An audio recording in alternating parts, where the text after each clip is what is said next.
상류층 가정에서는 미술과외 선생님을 구하게 돼요. 사교육. 그 선생님이 바로 24살의 클림트였습니다. 24살 선생님.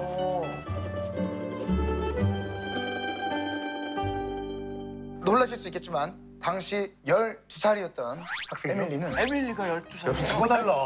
아니, 뭐가 다릅니까? 거울에 말이를 나이가 다르잖아요. 뒷가슴에 하면 양반이죠. 아니, 나이가 따로네. 들어가지고 일단은 들어보세요. 이건 끝까지 들으셔야 됩니다. 그리고 뭐 만나서 뭐 어떻다는 게 아니라 그냥 두 사람의 첫 만남이 그때였다는 거죠. 첫 만남이에요. 12살이었던 에밀리는 클림트의 모든 게 멋져 보였던 거예요. 그래서 언니와 함께 매일같이 화실에 놀러 가기도 했던 거죠. 화실. 이렇게 뒤에서 선생님이 저기 그림 그리고 있나? 이렇게 풋풋한 이렇게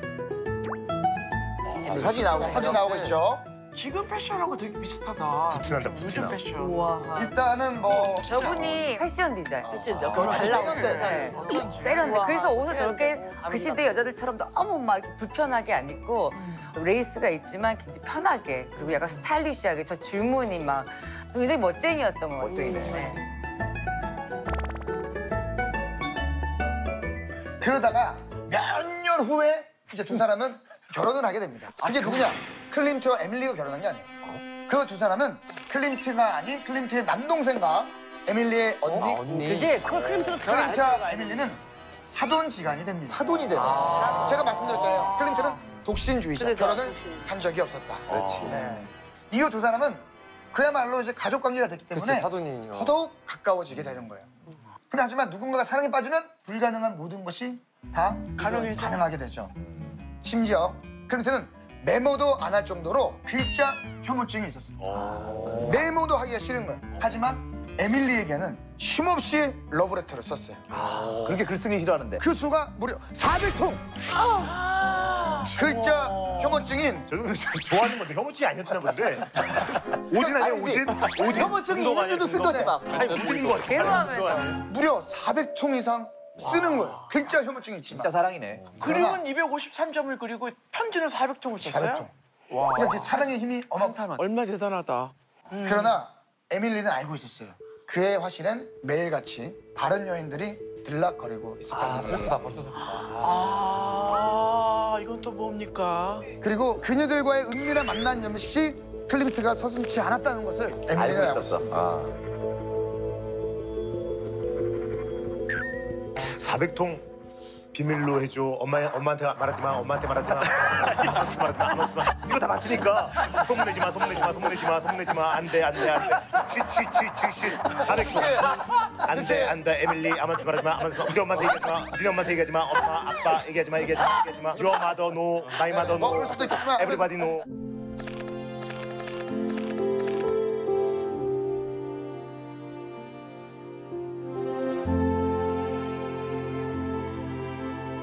그 400통도 훨씬 더 많은데 나중에 에밀리 플래기가 이 클림트가 먼저 세상을 떠나고 약간 클림트의 명성에 좀 누가될 수 있는 편지들은 불태워버렸어요. 그걸 빼놓은 게 400통이에요. 진짜 사랑이다. 네, 맞아요. 네. 그리고 하나가 이게 무조건 로맨틱한 편지를 보낸 게 아니라 내가 뭐 하고 있다, 뭘 그리고 있다 이걸 계속 보고하듯이 보냈대요. 그러니까 지금으로 치면 메시지를 계속 보내는 거예요. 맞아요. 의지를 되게 하고 있다는 얘기는.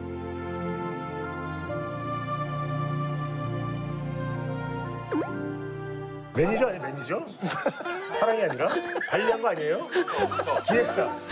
미스틱. 클림트의 미스틱 아닙니까? 나의 노홍철의 FNC고. 관리한 거 아니에요? 아니에요, 그러니까 그렇지 떨어질까 봐. 그렇지 않습니다. 아무것도 말하지 마. 그렇지 않습니다. 두 사람의 이 플라토닉 러브. 네. 에밀리는 그저 묵묵히 그의 곁을 지켰고 그 이상 다가가지도 않았습니다. 저희가 알기로는 하여튼 모든 모델과 잠자리도 하고 그랬다고 그러더라고요. 네, 다 성적 관계를. 그러면 에밀리하고 클림트는 둘이 같이 사랑을 하지는 않았어요? 사랑을 했죠. 했어요. 클림트가 죽는 그 순간까지 플라토닉 러브를 한 거예요. 그래서 이 클림트가 마지막 죽는 그 순간에 유일한 감탄사가 딱 한마디 나옵니다. 오! 에밀리! 어머, 진짜요? 진짜? 추천. 이렇게 힘이 넘쳤다고. 아니, 마지막에. 아니, 힘으로 살아가지. 아니, 입으로 제가 이렇게 표현하기 위해서. 오! 이거 아니잖아. 이거 화장이 된다고? 아니, 이 정도로. 그 진짜입니까? 마지막까지. 마지막까지 클림트는 에밀리가 자기의 있었는데. 사랑이었던 거죠. 이상. 대단하네. 슬프다. 갑자기 에밀리 또 그림이 괜찮아지네. 근데 이런 결말이 사랑이라고 생각이 드십니까? 어쨌든 에밀리 그리고 죽었다니까. 에밀리! 두 분은 플라토닉 러브는 별로 안 싫어. 아니 우리는 지금은 이제 그렇게 그런 사랑만 해야지 어떤 사랑을 하겠어. 아니죠. 인생은 육부터입니다. 예. 네. 스킨십 해야죠. 그럼요.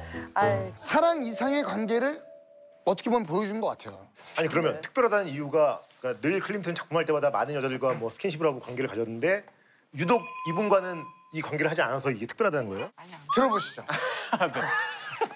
에밀리 플레이가 특별한 이유가 뭐냐면 이분은 하루 종일 그림을 그리는 분이었는데 1년 내내 그림을 그리는 게 아니라 그중에 반, 여름 휴가를 떠났는데 여름 휴가를 떠날 때는 항상 에밀리가 같이 동행을 하고서 가던 곳이 있었어요. 아터호수라는 곳에 가서 거기서 함께 산책을 하거나 아니면 배를 띄워서 배 위에서 풍경을 그리기도 했어요.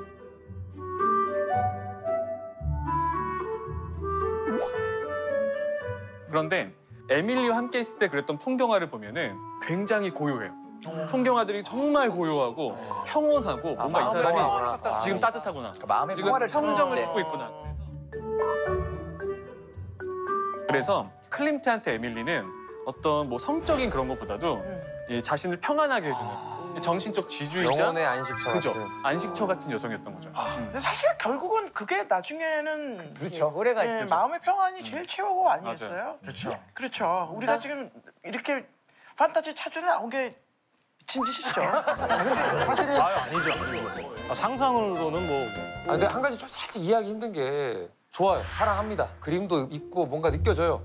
근데 그 작업실에 매일같이 그 다른 모델과 오케이, 들락날락하면서 사랑을 나눴다고 하는데 어떠셨을 것 같아요? 속이 썩을 것 같아요. 그죠? 썩어 뭉들어져갖고 아주 그냥 힘들어지죠. 아, 근데 뭐 굉장히 좋은 지적이었어요. 근데 우리가 좋은 지적이었어요. 우리가 뭐 공방을 해야 되니까. 나올 법한 얘기야. 그죠. 정말 많은 여인들이 클림트의 그림에 빠져서 그 화실에 들어간 건 맞습니다만 클림트에게 에밀리가 어떤 존재였는지는 다른 여인들과의 그림을 비교해 보면 느끼실 수 있어요. 맞아.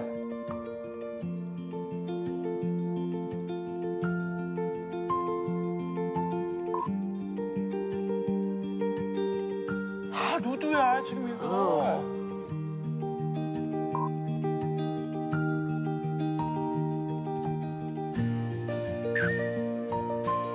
그리고 에밀리 표정을 보니까 이게 오나지가 아니지. 지금 에밀리 표정 자체가 이렇게 이런 표정 있잖아요. 너 또? 이런 표정 있네. 약간 있죠. 입 모양이. 네. 그런 애 주면 또 너 또? 그러네. 표정이 이미 다 알고 있는 것 같아. 눈도 자세히 보면 약간 삼배가는 느낌이 나고. 그 잠깐 반격. 근데 이쪽에 선택된 색은 보는 눈을 좀 달리해 주셔야 되는 게 클린트 작품에서 아예 계급적으로 진짜 모델 취급을 받는 대상들은 누드로 그려버리고 본인에게 의뢰하고 돈 있고 이런 귀부인은 또 옷을 입고 그리고 이런 상황이었기 때문에 아름답고 로맨틱하게 포장되기에는 분명 그쵸. 그런데 모델이 굉장히 가난하다 보니까 모델들이 오면은 모델비를 다른 화가들에 비해서 굉장히 두둑하게 주고 그래서 클림트를 안 좋게 얘기하는 여성이 없었어요. 모델들조차. 중요하네. 사실 어떻게 보면 약간 좀 에밀리가 나는 굉장히 좀 쿨한 것 같아. 내 말이 대단한 사람이죠. 에밀리도 어차피 아티스트잖아요. 디자인을 하고 그런 아티스트이기 때문에 그런 거 서로 존중하면서 이해를 한 거죠. 네, 그렇죠. 보통 클림트가 활동했던 19세기 말부터 20세기 초 정확하게 1차 세계대전 직전까지를 뭐 벨 에포크라 불러요. 그때 이제 수많은 예술가들이 등장을 했는데 그 시기에 클림트가 활동을 한 거죠.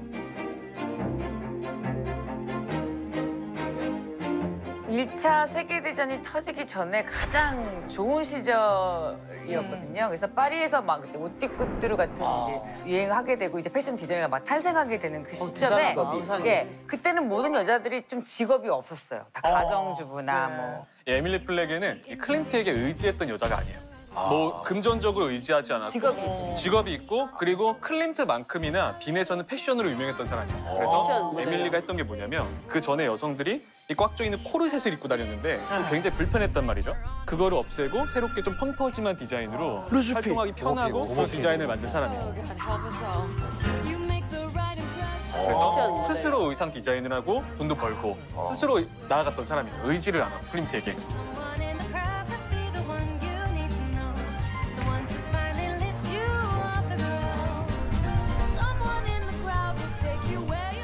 그래서 클린턴이 더 오래 더 사랑했을 맞아요. 수 있겠네. 그래서 이게 이 관계가 지속됐을 수 있어요. 근데 사실 클린트 하면 키스라는 작품이 제일 유명하지 그렇지. 않나요? 키스. 어. 아니면 또 화려한 것들. 그치 그치. 나 이 그림 좋아해.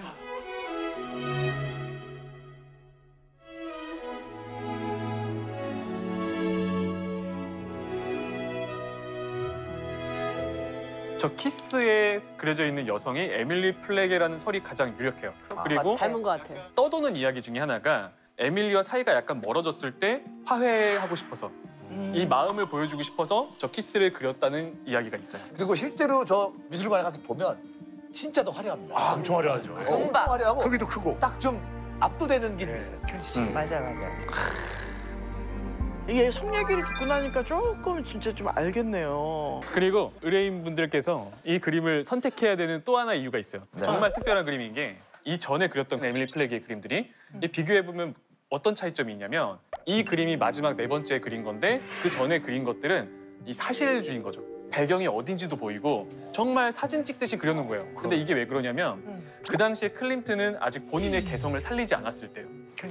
이 마지막 그림에서만 클림트의 그 특징이 나타나는 거예요. 그러니까 어디 나타났냐? 배경이 지금 어딘지 모르겠어요. 아, 그래요? 이게 추상적이라고 하죠. 추상. 배경이 어딘지 모르겠어요. 그리고 본인이 좋아하는 장식 미술, 장식 미술을 사용해서 화려하게 가꾼 거고 황금빛을 많이 썼잖아요. 금이 뭐예요? 변하지 않는 금속이잖아요. 클림트는 변하지 않는 완벽한 아름다움을 남겨놓고 싶었던 거예요. 변하지 않는. 그게 완전 지금 반대네요. 그죠. 그리고 또 하나 재밌는 게 저 오른쪽 밑에 클림트의 사인이 있어요. 네. 금빛으로.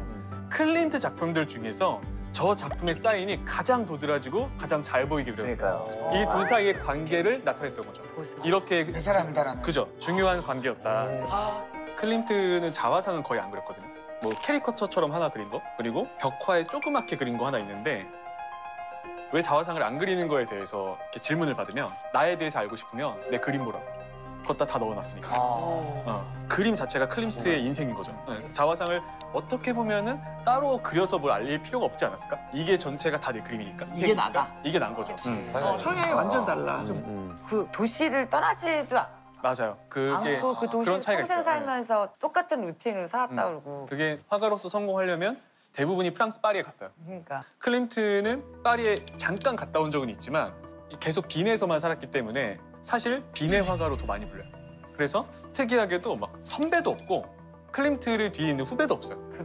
본인만의 완전 독자적인 파트를 만들었던 약간 거죠. 그렇구나. 클림트를 정말 존경했던 사람이 이제 에곤 실레였는데 클림트도 이제 에곤 실레가 후계자라고 생각을 했는데 안타깝게도 이 스페인 독감으로 같은 해 세상을 떠나버린 거예요.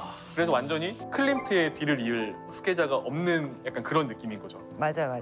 클림트 같은 경우에도 어쨌든 생명을 만들어낼 수 있는 여성의 신체를 굉장히 성스럽게 본 예술가 같아요. 임산부를 그리고 그 아이와 함께 그리는데 그런 쪽에서 당연히 여성으로부터 계속 영감을 받았던 거죠.